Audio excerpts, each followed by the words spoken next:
Hello and welcome to the PFF Fantasy Football Podcast. I am your host, Ian Hartitz, and today we continue our team preview series with a look at the Jacksonville Jaguars. If you haven't already, please check out our completed NFC and AFC North fantasy football team previews. We're going through all 32 teams between now and week 1. So without further ado, your 2020 Jacksonville Jaguars fantasy football team preview. It all starts with the man, Minshew Mania, Mr. Mustache, if you want to call him, Gardner Minshew. This dude was an above average QB in almost every single metric other than just raw completion rate last season. I mean, PFF's number 10 rated QB under pressure, number 1 highest rated passer when throwing the ball at least 20 yards downfield. That's right. He was the only man more efficient than Patrick Mahomes when chucking the rock deep. So truly just all you could ever hope for from a rookie last season, and that's why he's getting the chance to be the starter this year. And look, I mean, adjusted yards per attempt is one of my favorite stats. It just incorporates touchdowns and interceptions into your usual how many yards do you gain per pass attempt. And, you know, among rookie QBs, these are the only guys that average more adjusted yards per attempt as a rookie than Minshew. Dak Prescott, RG3, Ben Roethlisberger, Russell Wilson, Nick Mullins, Matt Ryan, Baker Mayfield, and Marcus Mariota. Is there a chance that Minshew turns more into Mariota or RG3 than Russ or Dak? Like, absolutely. We don't know yet. But regardless, the guy had a great rookie season, and particularly from a fantasy perspective, because we got that elusive rushing floor that we're always looking for in our QB.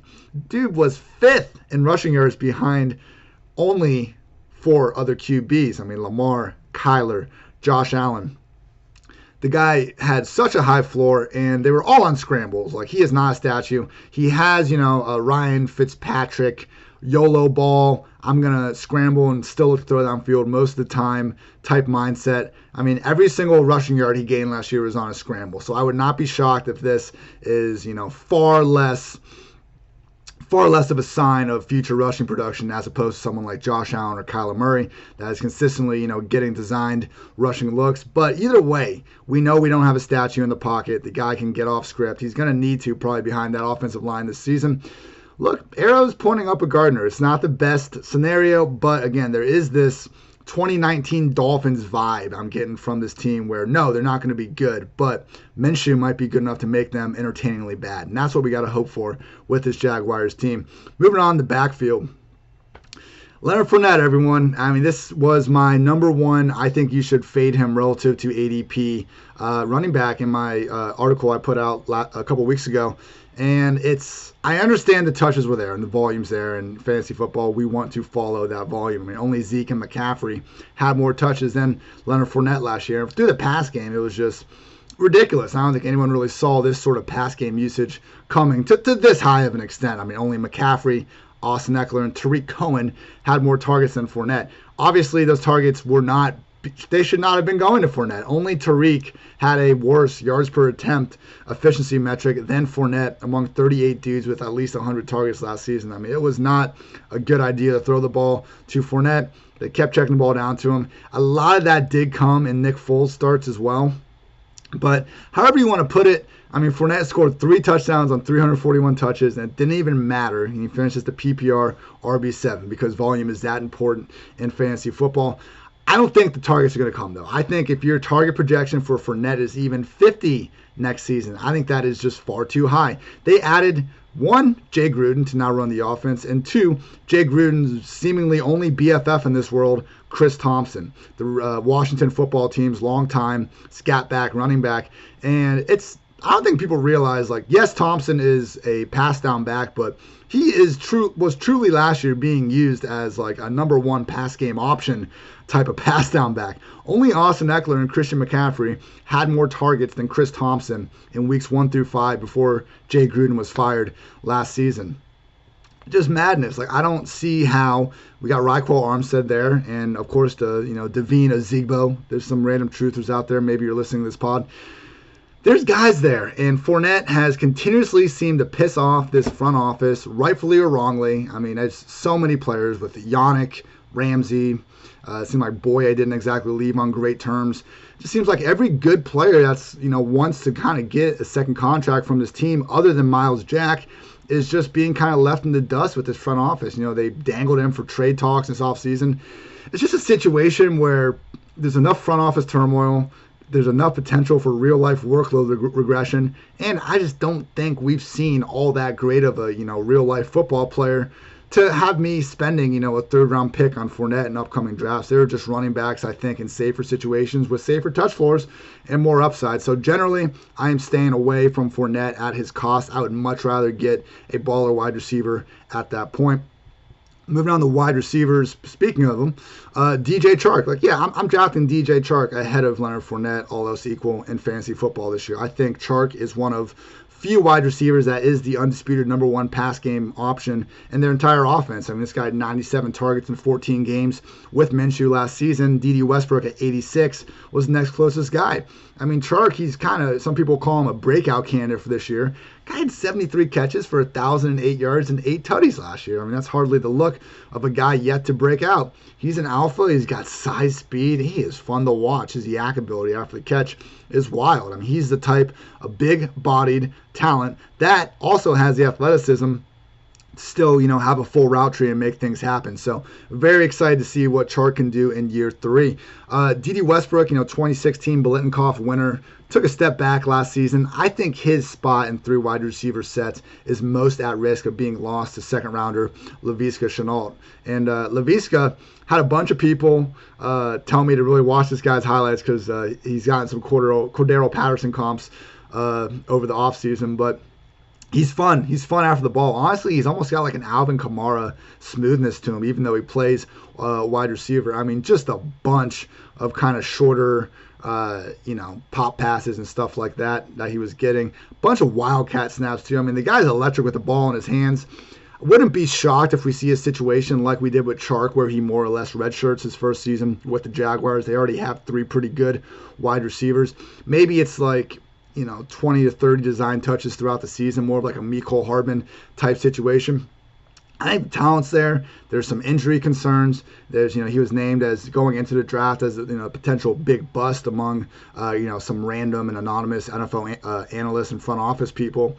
But hey, this yak ability, we saw how far it got A.J. Brown and Deebo Samuel last year. If we turn on week 1 and Jay Gruden clearly has a plan with Shenault and the guy's going to get 5 design touches per game and maybe extra just from being out there on the field, I'm in. For right now, though, I think him just being a rookie and maybe not being, the easiest guy just to slide in and through wide receiver sets, I think the best years for Shenault will likely be in the future past 2020. Rounding out through wide receiver sets, Chris Conley, career high 16.5 yards per catch last season. Souped up athlete, and hey, this dude's been a part of the Jaguars this last year, which, as I said, most efficient deep ball passing attack in football with Gardner under center. 2 previous years, Conley was enabling, fully enabling, definitely just fully responsible for Patrick Mahomes reaching those great heights and Alex Smith before him. So it is kind of comical how Conley has been this, never a major part of these offenses. But hey, the offenses with Chris Conley in them have been very efficient when thrown downfield. So love the idea that Chris Conley is just, the key to unlocking the league's top deep ball attacks, as comical and not true as that might actually be in reality. So quietly fun group of wide receivers here in Jacksonville. Don't really think we're going to see much target share for the remaining tight ends. We do have Tyler Eifert in Jacksonville now. Dude stayed healthy all of last season, and really not much happened with it. He caught that one Hail Mary against the Dolphins. He just wasn't used that much. They were so concerned about him getting hurt again. CJ Uzomah was constantly the number 1 tight end. The only week that the Bengals really used Eifert was right before the trade deadline when they were trying to get some extra reps on film and try to get a buyer. None emerged. Now he's in Jacksonville. I think we're going to see a similar situation with Josh Oliver, their 2019 third-round pick, more or less being the CJ Uzomah of this Jaguars offense. A block-first tight end that isn't going to be heavily involved in the passing game. Eifert will probably be the guy when they want to throw the ball more. Either way, as we saw last year for Eifert, probably not enough targets for him to do anything fantasy-friendly, even if he somehow manages to stay healthy again. So, fantasy rank verdicts on these guys. Gardner, yeah, I have him as my QB 20. 1 spot behind Roethlisberger, 1 spot ahead of Tannehill, Cousins, Jimmy G, those, later round run first quarterbacks. I would rather have Teddy, Cam, and Burrow in terms of late round QBs, but Gardner's up there, and I have ended up with him on a good amount of teams. I mean, can't ask for a better just late round flyer at the position, especially if that rushing floor remains sticky from year to year. I also have Leonard Fournette as my RB20, one spot behind Montgomery, one spot ahead of Todd Gurley, also ahead of Le'Veon Bell.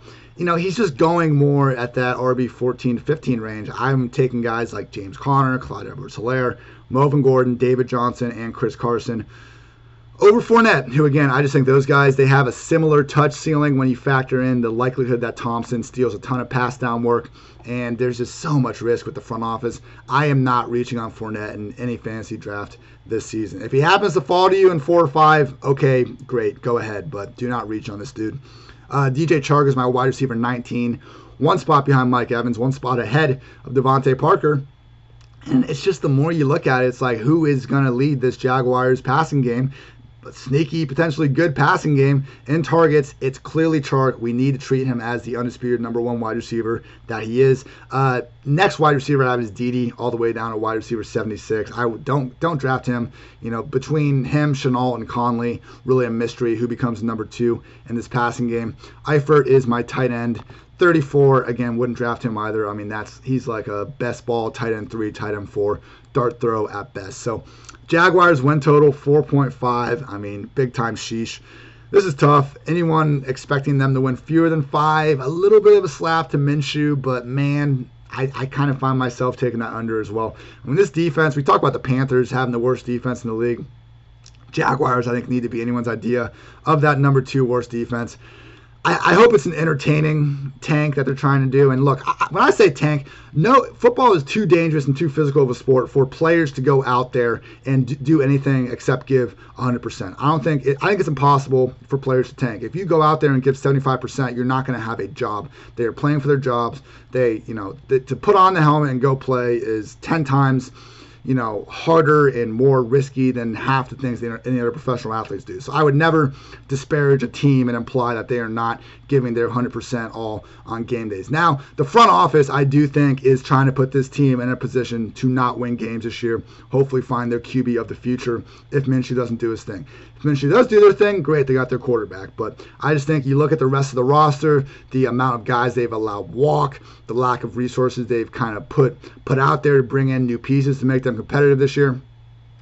Like, I was never on the Patriots were tanking page, but the Jaguars, I think the front office is hoping for less wins than more wins in 2020. I hope I'm wrong. I have under 4.5 wins for next year. Wouldn't put the mortgage on it or anything like that, but I do think the Jaguars look a lot like the worst team in the league entering 2020. So that has been your fantasy football team preview for the 2020 Jaguars. Thank you for listening, and take care, everybody. Thanks for watching the PFF YouTube channel, and if you want to subscribe, all you have to do is push the button. Don't forget everything you get. A little fantasy, push the button. A little green line for the gambling aspects of the game, push the button. College football, push the button. The YouTube channel from PFF.